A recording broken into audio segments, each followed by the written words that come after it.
Hi guys, and welcome back to a brand new video here on 1871, the voice of Reading FC. Today we're doing our first podcast. Obviously it's going to be called Two Rules Discuss Reading podcast episode 1, and yeah, we're bringing these out monthly.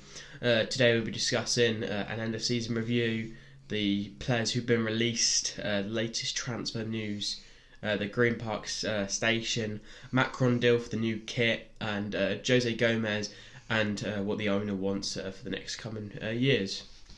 So let's start with a season review. What do you think? Well, I didn't really like Paul Clement when he first arrived, really, because obviously he only won 5 games. He wanted the first game of the season quite late in September against Preston.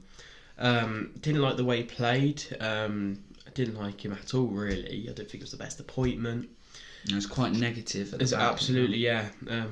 Fair play to him. He only just stayed up the season before last, but yeah, it wasn't the best appointment, I would say.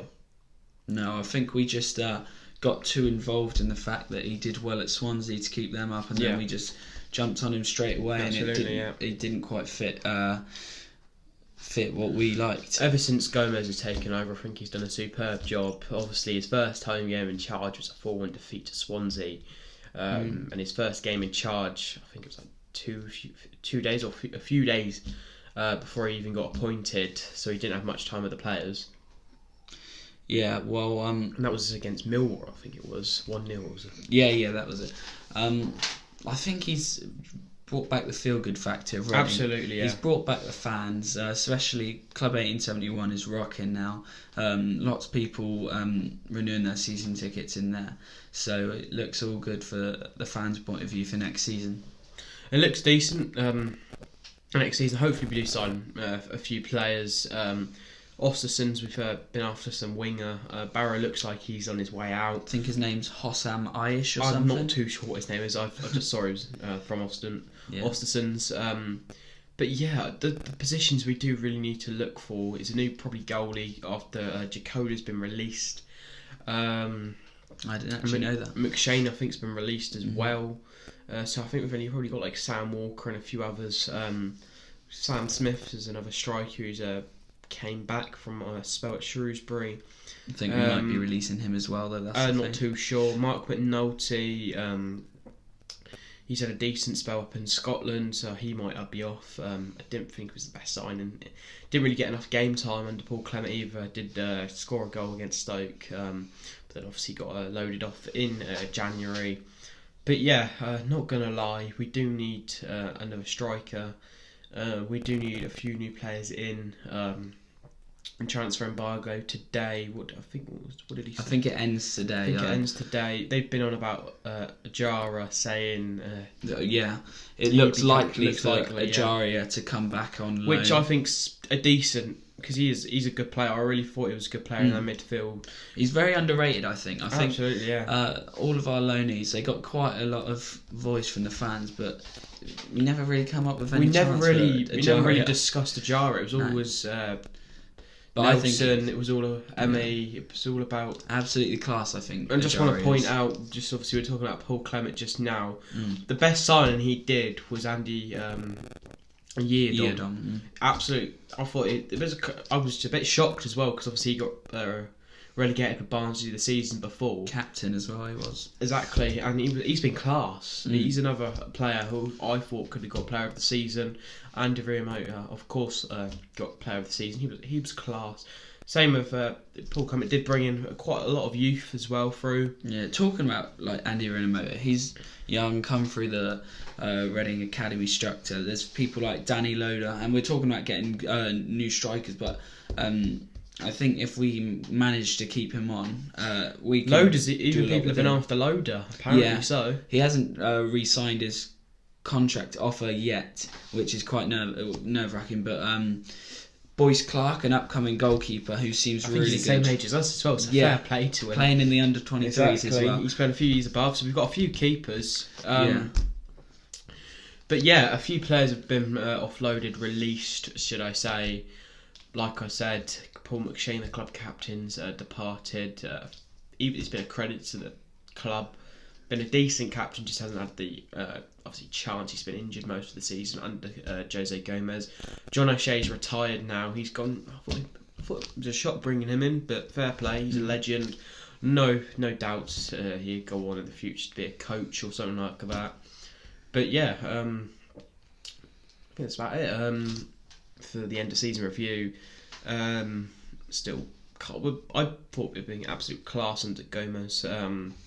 What he's bought, I think I went with Dom to like an evening of the Star Coach Company, and I just said to him, "What are your thoughts on Club 1871?" He was like, "What is Club 1871?" I obviously said what it was, and now he's obviously aware of it. And we did a Portugal day for him, and like it's unbelievable.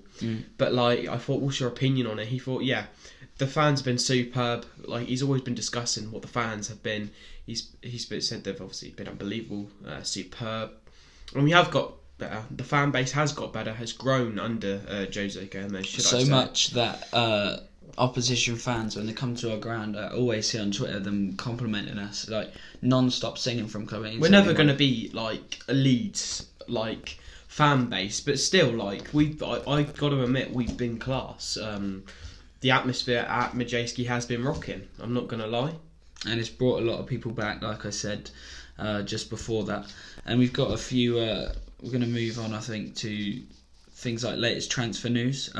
Obviously, we were saying about that winger Hossam Aish coming in, or looking to come in as a like direct replacement of Mo Barrow, because he seemed to be leaving. I really thought Barrow would stay, because obviously Yaku Meite just came into form, and he's been unbelievable this season. The amount of goals he scored, I think it's been his best ever season. Yeah, and I think what we said is we're not prepared to release Barrow for underneath 2.5 mil, I think they said. I think they want to make a bit of profit on him. I think we've bought him for like 1.5 million or something like that.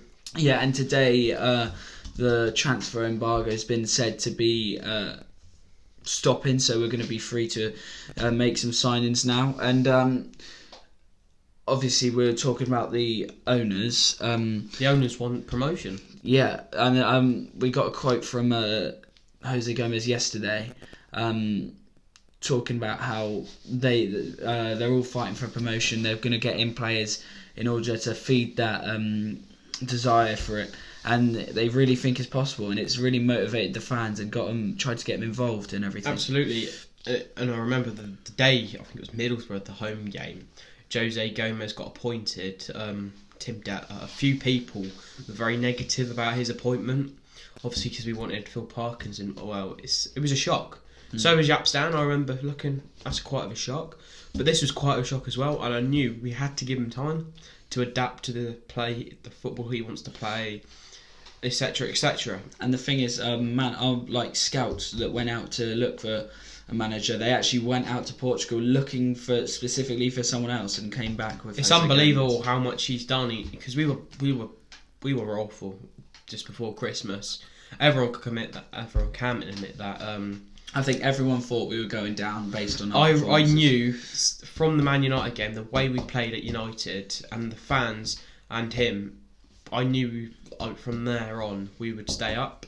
And it was the way we're playing, like the 0-0 draws, the amount of clean sheets we've kept since obviously the beginning of the year has been really, really good. And a massive credit to Emi Martinez for that, because he was absolutely brilliant between the sticks. And I think if it was, do you think he should stay? I would. I would 100% want to keep him. If I was in his position, would you stay? I don't know. So it would be fight for number 2 at Arsenal, or have full game time in a Championship club as number 1. Yeah, the thing with Emi Martinez, he said that he is expecting to be Arsenal's number 2, and if he doesn't get lots and lots of cup games, like game time, what would you rather do? Sit on a bench for the whole season and play thinking. Europa League or cup games, and then play? And especially with the link he had with the fans, there was a really tight bond between them, and I think it's the same with Lewis Baker. That's going to be hard getting Lewis Baker and Matt Miazga back, because obviously Chelsea are under a transfer embargo themselves, so it's going to be hard to get them 2 players. But obviously we've still got Nelson, Livio, we've still got Jara, we've still got Emi, so I'm hoping we chances. Yeah, most likely. I think what we were told just after the season ended is that we were only going to take back one loanee from those I think it was six that we got, but I'm not sure whether that's still the same. Yeah, because absolutely, there was talks about Matt Miazga coming back as the one, but there's not been much talk about him yet. So. Absolutely, yeah. Obviously, we've got a friendly coming up, 29th of July, I think it is, against Chelsea. Bit surprised because we had Crystal Palace last season. I reckon it's going to sell out crowd at Madejski. For that game, I think all 4 stands should be open for that one. I'm not sure if Club 1871 will be open, but we'll let you guys know in the next one. Hopefully, more friendlies have been released from then. We will have a new kit deal with Macron as well. Puma's been great with us. We've got 2 Puma kits up there, and they've been good. I don't know if we're still going to be sponsored by Carabao, but you never know. I'm not sure. But yeah, Macron is quite a nice design. Looked at a few Macron. Obviously, Fatcham Town, a local team, is Macron as well. Mm-hmm. Macron's training gear, training wear is really nice as well. So yeah, it should be good. The other thing we were going to talk about is Green Park train station. That will be opened in 2020 in the summer. It will probably allow fans to get the train in, less traffic on the roads, which will be good because obviously the train station is about 2.5 miles away from the ground, and it's quite hard. Obviously, the traffic before games is always bad. But yeah, that's another positive that's been submitted. That's been obviously said yes to now, and work should start very soon.